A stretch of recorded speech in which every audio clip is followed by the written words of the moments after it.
Hey, thanks for stopping by the Watercolor Methods YouTube channel. Don't forget to subscribe so you'll find out when we've got something new posted for you to watch. And maybe check out our website, watercolormethods.com, where we've got over 200 full-length, in-depth watercolor lessons and tutorials that you might like. In the meantime, let's take a look at this lesson.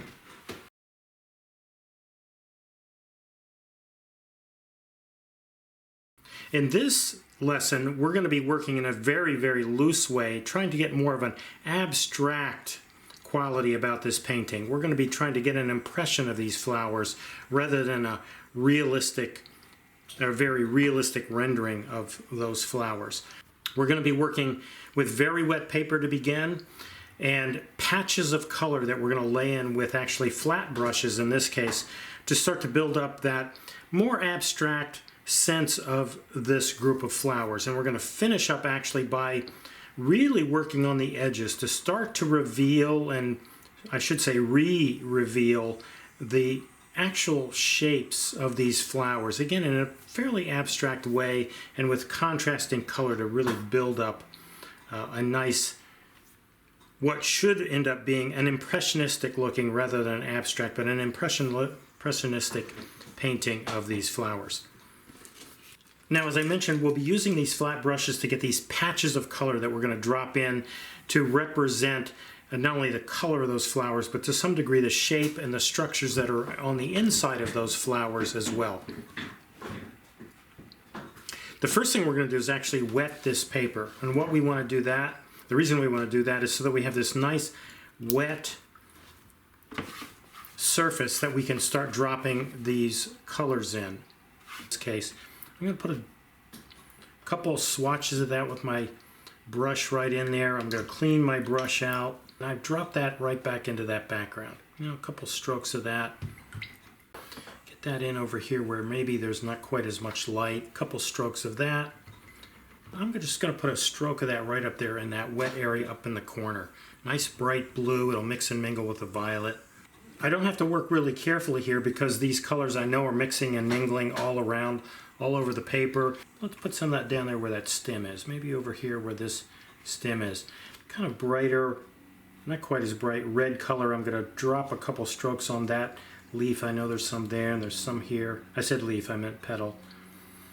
And my alizarin, and get a couple strokes of that bright violet color out there in the background. Back to, I think this time my warm yellow, my cadmium yellow. I'm going to drop in the flower that's up here, a couple strokes of paint there.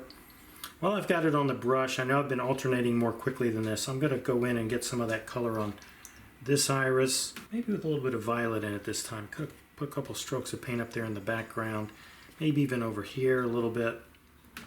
This time more of my green for stems. There's a stem and leaf over here with no bloom on it. Cooler yellow again, and right up in here there's iris right in there. Now I'm mixing it into an area where there's already some purple color, and again, that's the kind of thing that sort of gives us angst, doesn't it? We go, oh no, I'm gonna lose things here, and not really what I wanted, but it's really gonna be okay. Again, we're trying to paint very loose here and create, again, an impression rather than a highly, tightly, realistic rendering of these flowers. Back into the background, some of my violet color, again, maybe up in here. Some of the cobalt blue, maybe down in here. Maybe I'm going to get some separate ultramarine blue and put it down here where it might be really dark back in that background. Back to the yellows. I think running out of places where I can put yellow in, but I'm cool yellow. There's stems and leaves down here. Stems and leaves over here. And alizarin crimson. Get some really dark color down here in this deep, dark, maybe shadowy area of the composition. I'm going to introduce a new color here. That's ultramarine blue. And some of my cool yellow. That's the cerulean yellow. I'm going to put a couple of those together. And in here around some of these areas where I might be seeing into the deep dark green background, I'm going to drop in some of that color. I've got some dark violet here, but maybe now I can switch to some of the green. And again, these colors are going to mix and mingle down in here. Little areas like right in here, there's an area where we're seeing the background. And again, I'm putting it in really at this point dry and wet. That color that we squeezed out of the tube onto our paper is really dry color, and we're putting it into a wet, really wet wash on the surface of the paper. And in this way we can start to define some of those edges, but we'll make them soft edges by doing this. Maybe up here as well. I'm going to switch now to the ultramarine and alizarin crimson mixture, which is really dark actually, but it's also purple, and it's a really nice contrast to the yellows of those flowers. And again, with the really thick color, it gives me the opportunity to get distinct but soft edges that allow me to start showing the actual structure of these individual flowers. Now, you may have guessed already that this sort of technique is a little bit improvisation, a little bit random. To some degree, I don't know exactly what's going to happen where. I don't know how all of this will mix and blend together exactly, and that's part of, for me, part of the excitement and part of the fun of this particular technique. A little bit more of that really dark sort of violet color back in here. This is actually a red violet, but there's a petal that comes down here, and again with my fairly dry marks, fairly dry paint, I can start to reveal those edges. I can start to bring out this structure. It's actually a leaf on this stem. I can start to show maybe a little bit of this individual flower here. Down here I'm going to switch back to the dark green color.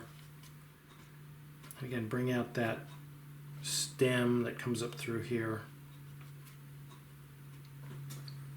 Maybe some really dark, kind of straight ultramarine mixed in there as well. So I'm getting it really dark down here at the bottom.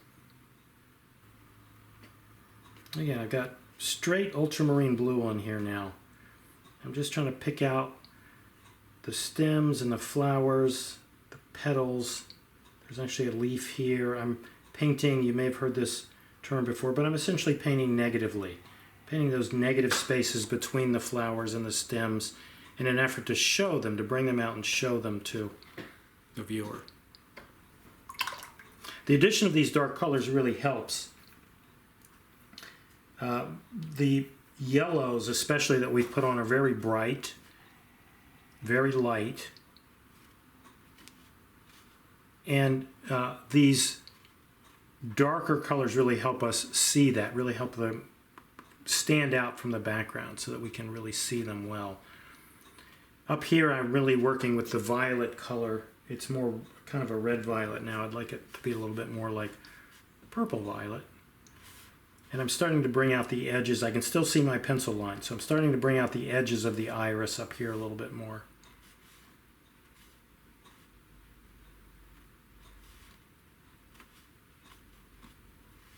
And this is where it starts to get a little bit of improv, kind of improvisational. I'm following those pencil lines, trying to bring out edges, putting some darks in areas that will help do that. There's a leaf here that is not drawn on my paper, but I can put that in the background, not as a green leaf, but actually as a purple leaf. Why would it be purple? Well, maybe it's in shade or shadow.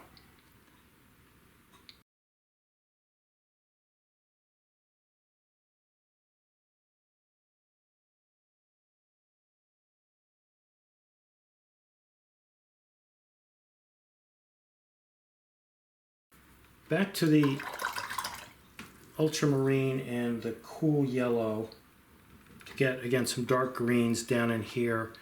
And again, I've got an iris back here that's sort of disappearing. Now, if it disappears and I don't see it in the end painting. It's not that big a deal really, but I'm going to see if I can bring it out. There's a stem that comes up through here, and I've been letting the lighter green be the stem color, but now I'm going to drop some darker green in and connect this stem and leaf, this iris that's right here. And again, I'll bring the shape down a little bit to its own stem here. Comes down this way some. And then by putting some of the brighter red on, for instance, this part of the petal, we can really start to show that as an iris here. There's some of that out on this petal as well. There's some on this petal as also. So I'll put that in. Make some marks that sort of look like the veins in those petals. Some of that red is over here.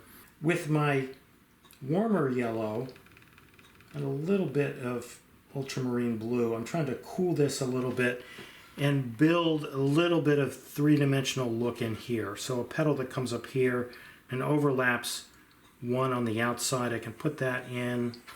Can put a little of this color here, so maybe a little bit of shade on that particular flower as well. Put it on this part of the leaf where it might be a little shadier. Down here as well. A little back in here. I'm actually going to put it back in here on what's really a leaf, not a flower, but put it back there as well.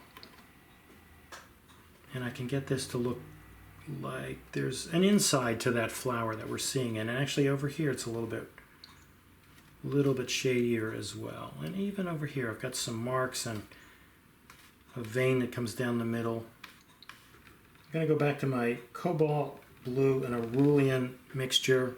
And again, try to get this stem, get the edge of it connected. It runs down through and actually behind one of the petals of this iris.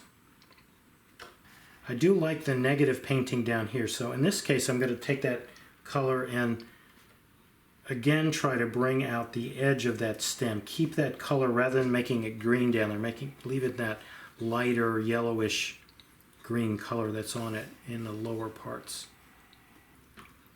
Get some of my brighter red, which I'm seeing down on this petal right here. It's sort of curled in, but we can still see it. There's some over here as well. I'm going to get that in. Get some of the interior of this iris showing so that we essentially reveal the outer edges of it. And try again to bring out some of the sense of interior cooler space, some of that overlap between these petals. But I can use that also to show this different space, different shape. A little more of a cooler yellow, and I want to put that under this structure of this iris. Maybe a little bit down here on this petal.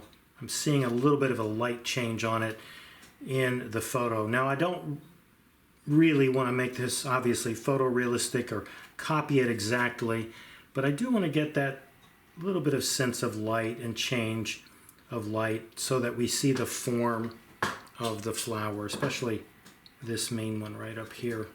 With some burnt sienna, actually, I'm going to start with the burnt sienna. I'm going to take the corner of my brush, of my small flat, and start to indicate some of the finer details. This, some of the veining that we see over in here. Maybe get a spot of that down underneath the flower. Now this is a separate petal that comes out here, and I can separate it by just getting a little bit of a mark on it. And it comes down and drops in here. I'm going to get some of the mixture actually of raw sienna and cadmium yellow and do the same thing on this interior leaf, and I may do it out here as well. In fact, I'm going to just get straight raw sienna, pull that in like this. Again, bring out that edge of this petal. Again, bringing out some of the shadier parts. I think I've got that done fairly well. Maybe some of the redder color actually down in here, right on the inside. A little bit of an indication with, again, with the corner of my brush, the veining on that petal and that petal. my ultramarine blue and my cool yellow. This time not quite as thick, a little more fluid, a little more liquid, and I'm going to create an edge right along there, again with the side of my brush.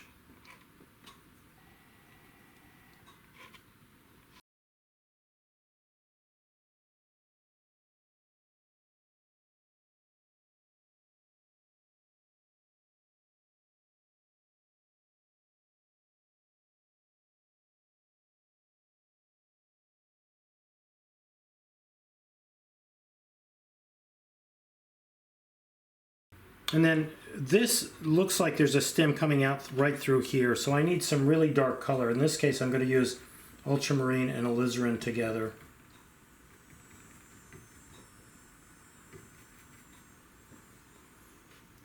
Because that's kind of what's back there. And again, I'll bring that stem down, get some of that dark color on both sides, let it come down. It does go behind a petal right there. And down in, and I'm going to have it cross this one right at the bottom edge. And again, I put those marks in with the tip of the brush, tried to get rough edges. I wasn't as successful, but I can, with the clear water, at least blend those edges out into the rest of the background.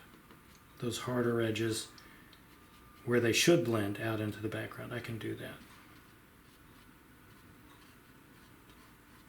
Then there's a stem here.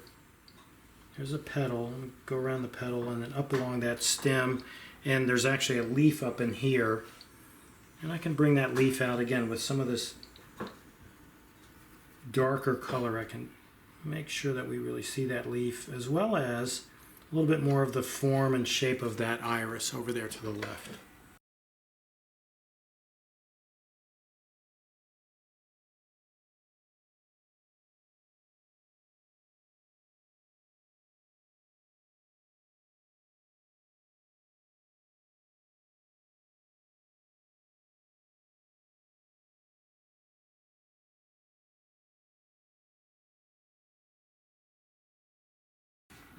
So there it is. I hope you enjoyed it, and I think it's likely it was something very different than what you're used to doing. And from that standpoint, maybe scary, but again, hopefully also enjoyable as well.